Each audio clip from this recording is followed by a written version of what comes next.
Would you turn this? I'm not sure. I don't want to break it. This, I couldn't get it turned on. What am I doing wrong? Oh, that. Green light. Can you hear me? There's that, how you turn it up. No, you don't have to turn it up from here. No, not that. Okay, sound man. Oh.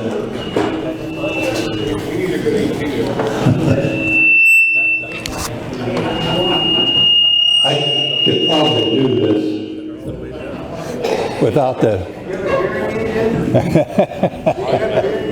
For those that heard this talk about 4 years ago, I apologize for you having to sit through it again. I have it, but this is what I normally give in the high schools, so there are a few extra slides in it that I didn't show last time, so maybe there might be something of interest. Next slide, please. Now I'm going to talk about the Siege of Khe Sanh from January to April 1968. I'm a proud Army brat. Now, you know, in civilian life, you have families. In military life, or at least professional military life, you have dependents. And though I was a dependent, and as a brat, I was in trouble all the time and an embarrassment to my parents, and I really regret it today. It's too late to apologize now.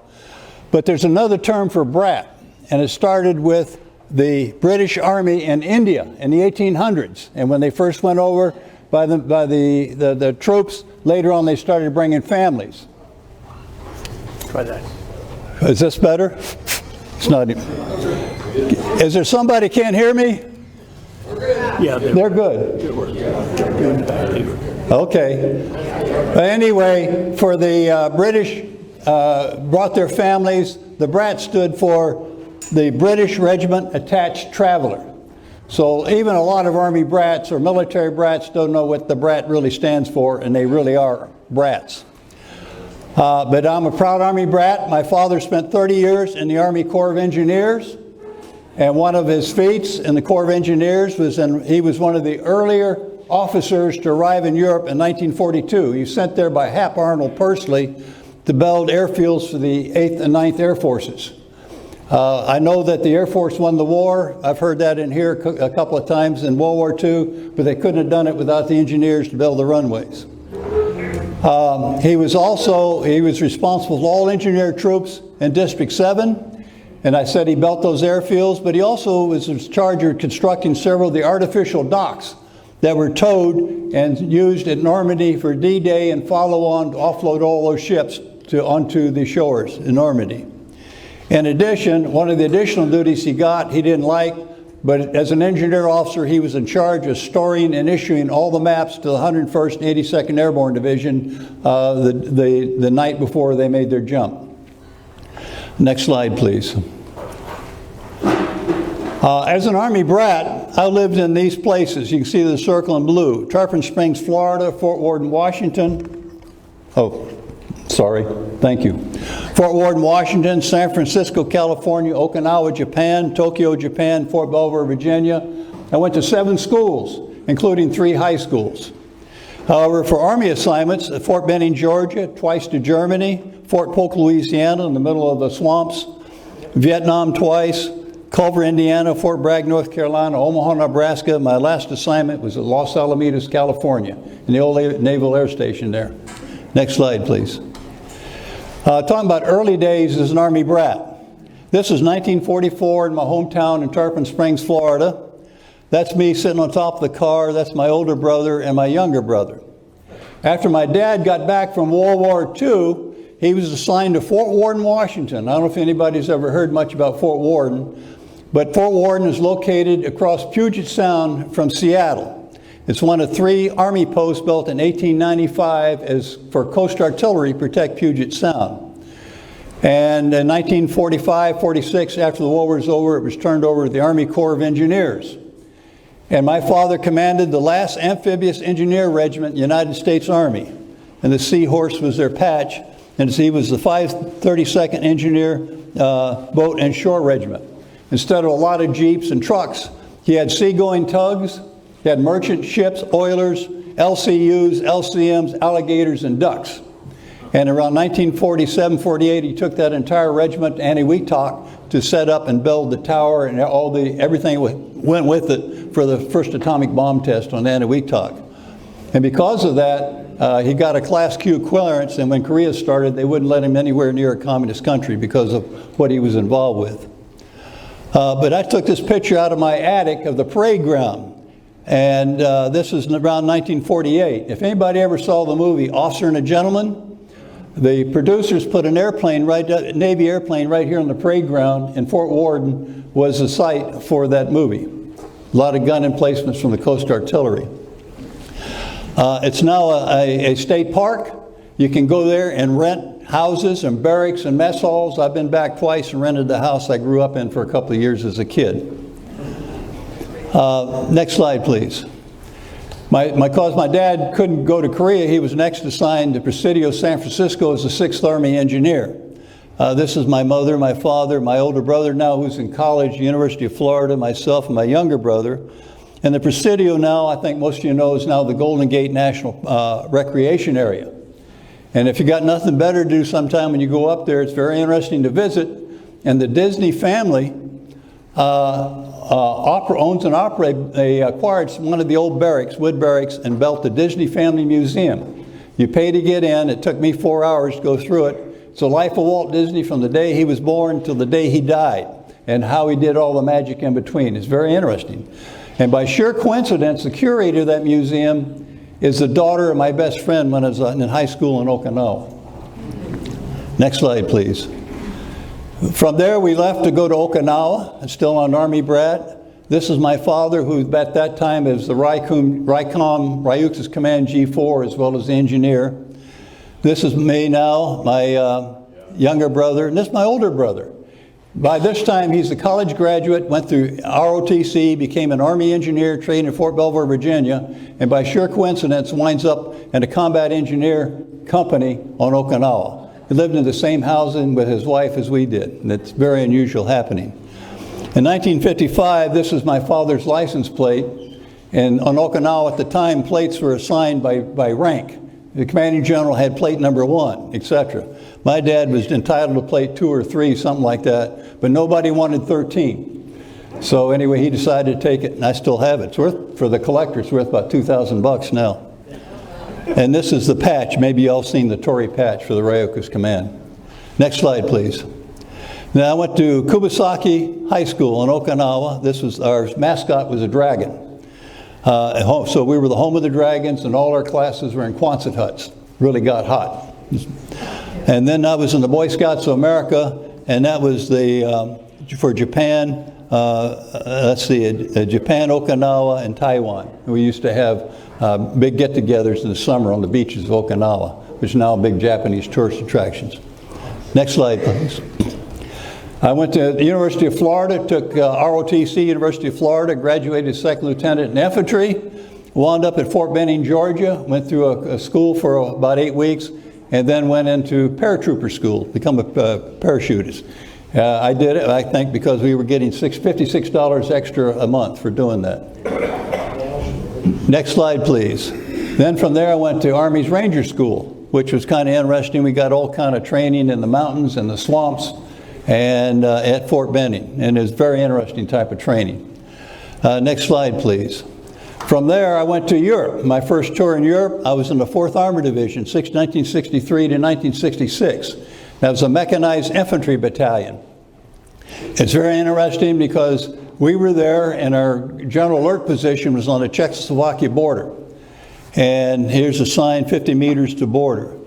And we would have to go up on the border probably 2 or 3 times a year to exercise how fast we would get up there. And then once a month we would have alerts. And about 2 o'clock in the morning you get an alert. You have to get back to the company area or battalion area, have everything loaded up, including ammunition and everything else, and out to your general alert area, away from the concern, within 2 hours. It was really fast. At that time, we kept all our ammunition on our tracks, mines, grenades, and everything were all the time on our tracks.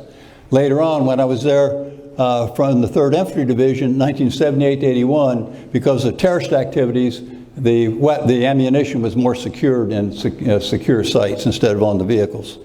Next slide, please. This is me. I was, believe it or not, a 2nd Lieutenant Company Commander at the time. And these are some of the tracks we're getting ready to go on an exercise. Next slide. Some background now on Vietnam War. And a lot of you are probably already familiar with this, but a lot of the students in high school are not.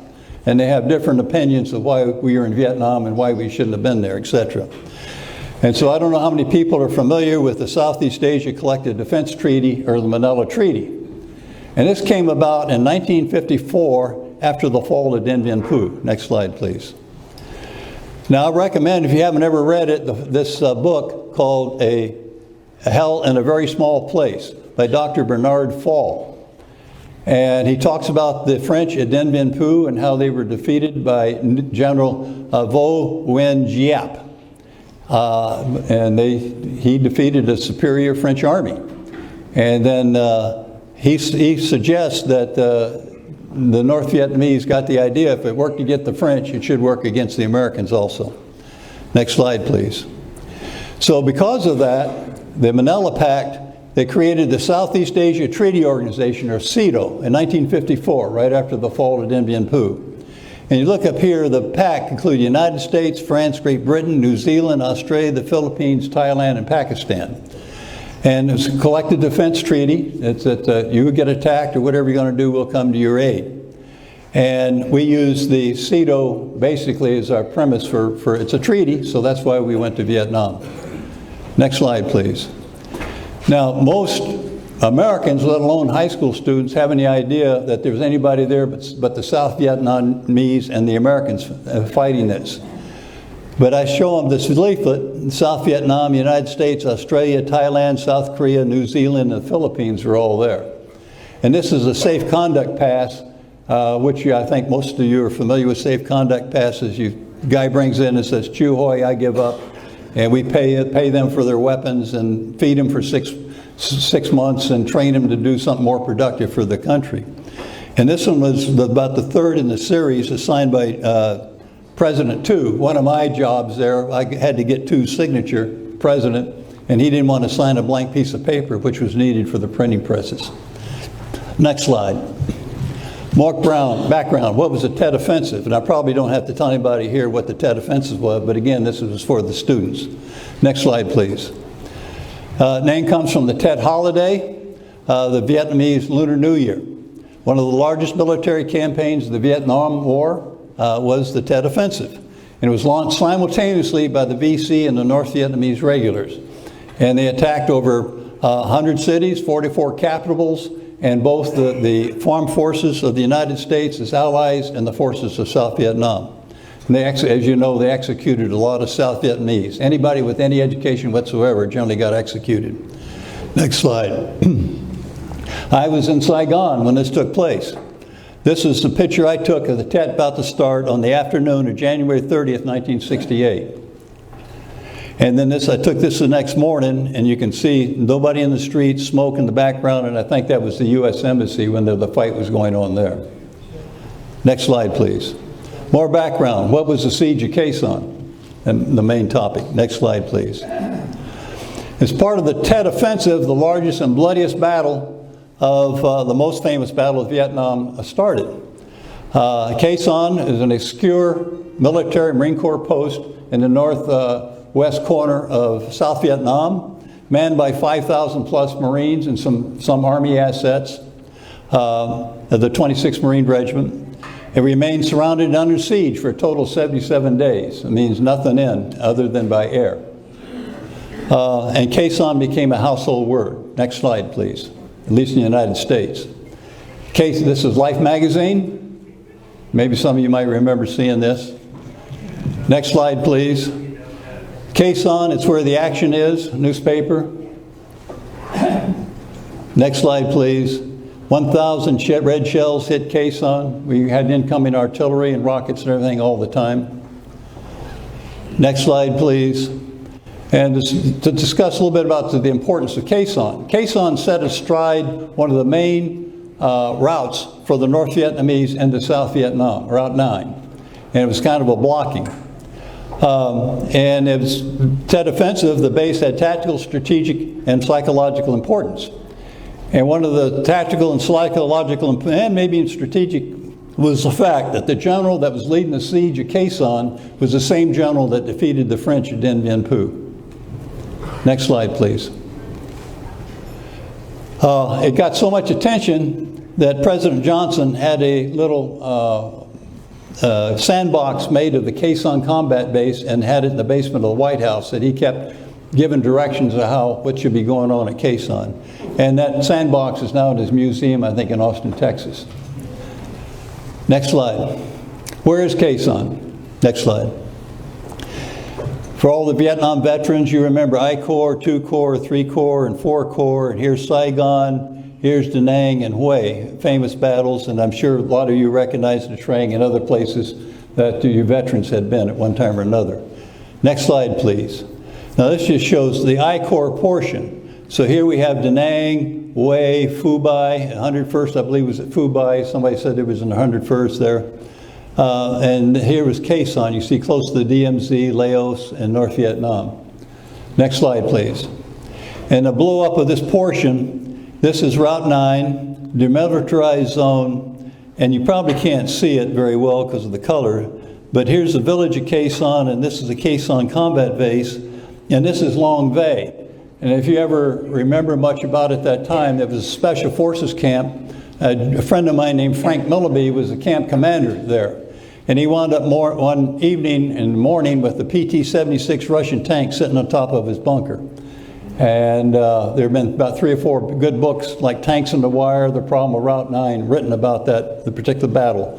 14 silver stars given out in that one night. Next slide, please. Okay, this is the Khe Sanh combat base aerial view. This is the main runway, this is the Marine compound, and this is my Special Forces compound here, upper left. Forward Operating Base 3. Next slide, please. And this is on route, the route I went into Khe Sanh. I was told by the pilots of the helicopter, when we get there, we're not going to land, you just have to jump out and find a safe place. So next slide.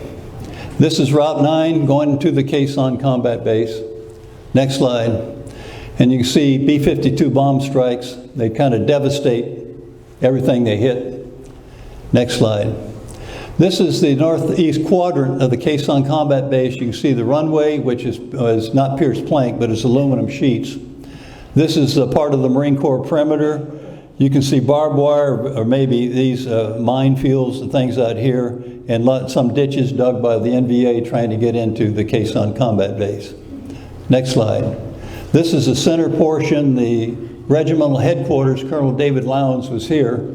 His S3 became a 4-star general and became commandant of the Marine Corps later on. More barbed wire, trenches, NVA dug, and the offload ramp for the airplanes coming there. Next slide, please. This is FOB-3 coming into FOB-3. Some of these pictures I took after the siege, and some of the greenery had returned. Next slide, please. And this is the main entrance to Khe Sanh combat base. You can see all the bomb craters. Plus you see these trenches, those are dug by the NVA trying to get close to the Khe Sanh combat base and for various attacks. Next slide, please. Now this is FOB-3, this is part of our trench line. Here's our fence line here, we got a lot of barbed wire, and behind every sandbag there's a claymore mine, plus we had anti-tank mines out because they had been used, tanks had been used at Long Vey. And the people you see, and you'll see more of them, are Montagnards. The Montagnards are the hill tribes and the Annamite mountain chain. And they're kind of like the American Indians. They worked in the mountains. The North Vietnamese, for some reason, have no use for the Montagnards. But we hired them as mercenaries. Outstanding troops, very loyal, and we had hundreds of them working for us. Next slide, please. This is more the bunker, the trench line here, more wire and mines, and you can see where artillery strikes had dug holes next to the bunkers. Everybody's dug underground. Next slide, please. Here's some more minefields. You can see the Montagnards. And we've had a fine. Anybody caught outside without a flak vest is a $50 fine. Next slide. This is where I was, an underground bunker. That was the command post for my organization. Next slide. This shows helicopter CH-46s offloading material for the Marines on the runway here, looking across the combat base. You see the mountains, NVA were in the mountains all around us. Next slide. This is an Army helicopter that was shot down sitting in our barbed wire. Next slide. Over here is Khao Rock Mountain in Laos. And Khao Rock Mountain had a lot of limestone caves in them. And those caves had been used by the Japanese in World War II, and they had been made better caves. And then when the Vietmen were fighting the French for a number of years, they made them even more comfortable. Then the NVA decided to use them also, and they cleaned them out a bunch more, and they put their big artillery pieces in it. I don't know how many people have seen Gregory Peck and the movie Guns of Navarone in Greece, where these guns are sticking outside the cliff and we're supposed to shoot at ships going by. Well, these guns were sticking out. They had ports where they could shoot out of, and they would fire. But they were so far down in the cliff that none of our artillery, we didn't have powerful enough artillery to reach them. Airstrikes couldn't get them, so they just fired whenever they felt like it.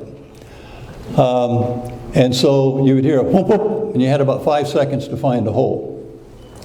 Next slide, please. And I'm going to tell you a story about that. A lot of mornings it was very foggy. You couldn't see much of anything. And when the fog would lift, we would find these Montagnard civilians, women and children and old men outside our wire. And the North Vietnamese would send them to us on purpose. They see so many a day. And we'd bring them through our minefields in the wire. Next slide. Put them in trenches, give them some sea rations or whatever we could at the time, and then call in helicopters to take them to a safe area. Well, this is what the NVA was working for, because as soon as a helicopter come in, that's when those guns at Khao Rock would open up trying to knock out the helicopters. So they were using these families as bait. Next slide, please. This was a rocket attack on the Marine Corps ammo dump, 26 Marines. Next slide. This was another one where the dump blew up at night. A lot of ammo dumps going up. Next slide. This was a fuel dump, another rocket hit it. Next slide. Now while this is burning, they sent more rockets to land on the runway. Next slide. And the problem with all of that is more and more stuff came in. Originally, when the siege was just getting going, everybody would get resupplied by either helicopters or C-130s or C-123. They would come in, offload, and then depart. Then as more and more artillery come in, they would come in and do a running offload. In other words, they wouldn't stop. They just push the pallets out on the ground. And then you have forklift to have to go get the pallets under fire. Then that wasn't good enough. Later on, they started using LAPEs, low altitude parachute extraction. The plane really wouldn't stop. It wouldn't even slow down. It'd come real low level. The parachute would pull the things out of the back of the airplane, land on the runway, and skid down the runway till they started. And one reason for that, next slide, is a lot of these airplanes were getting shot down. That's a C-123 and that's a C-130. Next slide. This is a C-130 got shot down, caught on fire, and our lieutenant that was in charge of paying the Montagnards was on that. He was all shook up, came back to the FOB, and I said, where's the payroll? Oh my God, I forgot, it's still on the airplane. Fortunately, they put the fire out, so we went back, we found the payroll. Next slide.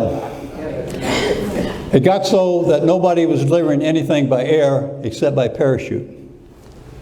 And a lot of times they were lucky in that we got the parachutes to land in the right spot, but I think we fed a lot of NVA too.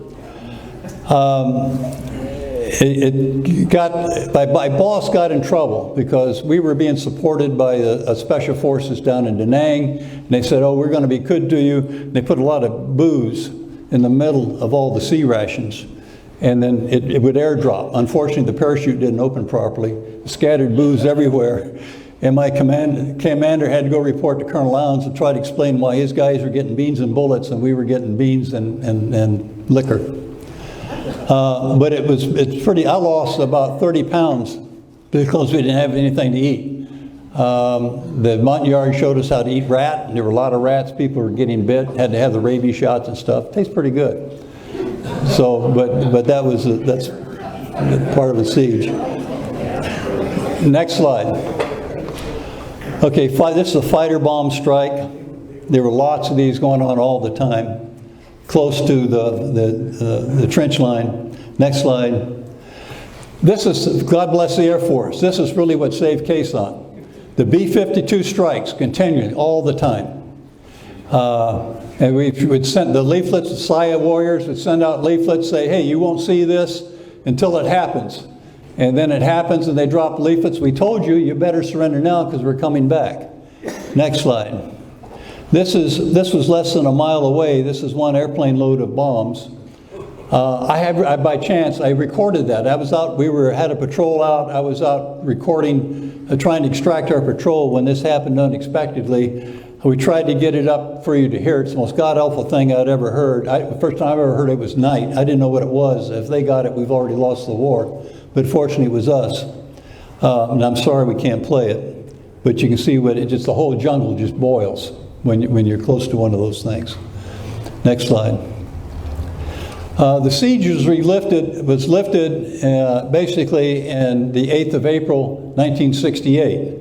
The 1st Cavalry Division took command and control of the Khe Sanh combat base. They came in, fought their way in along Route 9 and also through their helicopters and relieved Khe Sanh and, as I said, accomplished in 1968. It was called Operation Pegasus. There had been a lot of stories written about that too. And then the Marines closed down the combat base in July around 1968. We all left, destroyed bunkers, blew everything up that was left. Next slide. But before we left, this was right after the siege was lifted. A bunch of Marines went back up to the closest hill was Hill 471. They had occupied it. The NVA came in at the start of the siege, kicked the Marines off this hill. And the Marines went back up and recaptured it. And we had some bodies up there too. I had to go police up, unfortunately. Next slide. And this was just some of the equipment captured. You see, this is an American M16 from one of the people from my FOB3 that had been up there and was killed. Next slide. This is kind of a box score of what happened at Khe Sanh. Killed in action, well, it depends on the source. You can go to different sources and read different things. This is kind of a compilation. Over 407 people killed, Marines, Army, and others at Khe Sanh. The NVA lost over 100,000 troops, mostly due to B-52 strikes. Wounded in action, U.S., over 2,000. Incoming rounds over 11,000, but outgoing rounds over 117,000. And that only included what we had at Khe Sanh, but also at Camp Carroll with 175 artillery pieces. The Air Force averaged 1,800 tons of bombs a day to support Khe Sanh. Results, 2 enemy divisions were pinned down and they couldn't support the rest of the Tet Offensive. And on May of 1968, the Navy President Unit Citation was awarded to the Marines and associated units. And I'm fortunate to be one of the few Army guys that wears a Navy Presidential Unit Citation. And as you're all aware, President Unit Citation is equivalent to an Army Cross, a Navy Cross, the cross value for a whole unit. Next slide. A little bit what I was doing there. I was Army Special Forces at the time, and I pulled this out of Soldier of Fortune magazine. I just thought it was kind of neat. But FOB3 was a subunit of Military Assistance Command Vietnam Studies and Observation Group, or MACVSOG or MACSOG. And Studies and Observation Group reads Special Operations Group. We're comprised of top secret cross-border operations, North Vietnam, Laos, Cambodia, etc. And remember, the President and everybody ever said, no, we don't have any troops stationed in those countries. That doesn't mean we didn't have people there, they just weren't stationed there. But it was Army Special Forces, Navy SEALs, Air Commandos, Marine Corps Recon, and CIA, a lot of CIA. FOB3 was the SOG launch site for reconnaissance operations in Laos and sometimes North Vietnam. Next slide. Run through some of this fast. You remember James Bond in 007. He always had a guy named Q that was coming up with all this great stuff that James Bond could use in all these movies. Well, we had a Q on Okinawa. And he'd come up with all kinds of stuff. And this is one thing he issued and asked us to try out. It's called a gyrojet rocket pistol. It didn't shoot bullets, it shot rockets. And so we were issued them and we went out to try out. And so I put up a 5-gallon can and I started shooting at it and found out it's close enough that you want to use a pistol, didn't have enough energy because the rocket increases the velocity when it leaves wherever it's going, whereas the bullet decreases the velocity. So the idea was, oh, all right, we're going to hit this can. Well, it wouldn't penetrate the can because you're too close. But when we stood far enough back to give it more velocity, you couldn't hit anything. So we said, these are going to get us killed, and we didn't use them. I wish I'd have brought one back. They're really, really worth a lot of money now. The only one I've seen since is in the U.S. Mint in Denver, not in Denver, but the Carson City Mint. They have a weapons museum there. I saw one there. I was surprised. Next slide. This is something else he did, among many other things. There are various code names for this. When I was there, it was called Eldest Son. And if you can imagine capturing unopened enemy machine gun or rifle ammunition or mortar ammunition, shipping it to Okinawa, and Q gets a hold of it, he very carefully opens these unsealed cans and takes bullets or mortar rounds out, and the bullets, they pull the heads of some of the bullets, and they put in petin, which is a very high explosive, put the head of the bullet back in it, and it's doctored ammunition. They put it back in the cans and seal the cans, the back just like touch. Same thing with the mortar rounds, the shotgun shells that sets the mortar round up the tube, fill it full of high explosive. Then our job is to put them back in enemy ammunition dumps or wherever they may pick them up. And then a lot of stuff was a psychological operation, try to get them not want to use the weapons from China or Russia or Czechoslovakia, whatever. Next slide. This is one of our, after the siege was lifted, one of our recon teams going back into Laos. Here's an American Special Forces. This is one of our mercenaries, Montagnard. He's about 15 years old, but see all those grenades on him? Very loyal. They go out, protect the Americans, and vice versa. A lot of close relationships develop with these people. Next slide, please. These are Cambodian border bands. We found that they can make more money working for us, if we pay them, than they could being bandits. But you had to be careful. You make sure you pay them on time or they try to take over the compound to get paid. Next slide. That's my leaner, meaner days. Next slide. A little bit of the aircraft for you pilots in here. A Cobra that would support our missions going in and out. Next slide. Hueys, of course. Next slide. And these H-134s, they were flown by the Vietnamese. They called them King Bees. And the Vietnamese were outstanding, the ones that supported us, were outstanding pilots, fearless. And in fact, they would go in and extract our teams in places that we couldn't get the U.S. pilots to do it. Sorry to say. Next slide. Some of the results of MACSOG, it was all over Vietnam, not just where I was. Highest casualty rate ratio of all units in Vietnam. Lost killed in action, U.S. Green Berets, 243. Including the recon teams missing in action, 14 teams were overrun. Wounded in action, U.S. Green Berets, over 90% of our members were wounded in action. Lost, killed, wounded in action, and lots of the indigenous Montagnards or others that fought for us. Results, significant intelligence acquired, sent back to Saigon for development and other places. Also, we reported directly back to the Joint Chiefs of Staff and bypassed a lot of the Corps commanders, which upset them terribly. We rescued downed pilots, destroyed large amounts of enemy ammunition, or at least responsible for it, and thousands of AI troops diverted to rear area security. They even have bounties on our heads for anybody to bring one in. And then April 2001, Army President Unit Citation was given to MACSOG. Next slide, please. There was some pretty things up there too. It was pretty country before it was bombed. Next slide. After I got out of the Army, I went to work for a second career for 20 years to work for McDonnell Douglas and Boeing. At that time, the Air Force became my customer.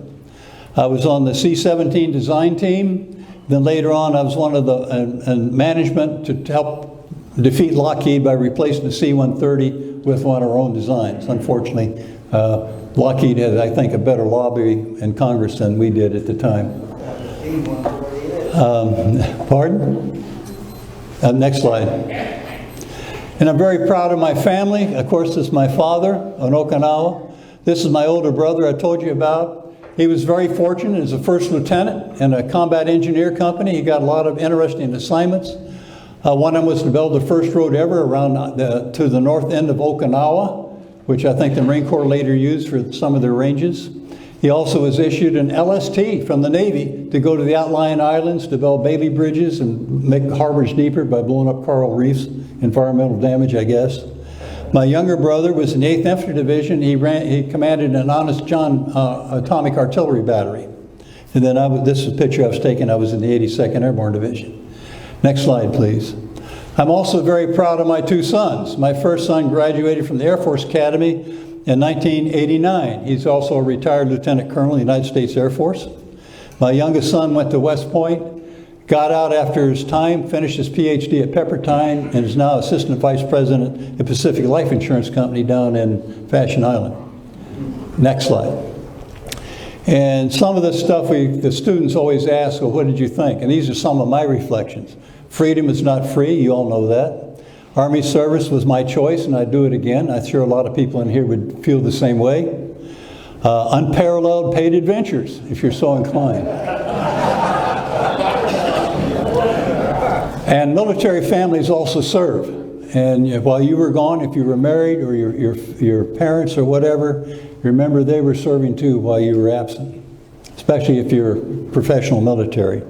Lessons learned, all about leadership, commitment, assuming responsibility, self-discipline, a lot of things like that, which I'm sure a lot of you in here feel the same way. Next slide, please. Any questions? Yes, sir. Considering your brother and your father's MOS, what on God's green planet made you choose infantry? I was the black sheep of that family. Just like my son went to the Air Force Academy, he's the black sheep of my family. I was just always interested in shooting and explosives and all of the fun stuff. So I guess that's why I wanted to go infantry. And I saw in World War II, I remember as a kid seeing a lot of World War II movies, and which I have a very high regard, and all World War II veterans are my heroes. Any other questions? Yes, sir. Were you part of the 90% that got wounded or the 10% that didn't? I was very lucky. I carried a card of the 91st Psalm in my wallet for safety for servicemen, and I was very fortunate. I wasn't wounded then. I lucked out. Any other questions? Well, thank you for your attention. I appreciate it.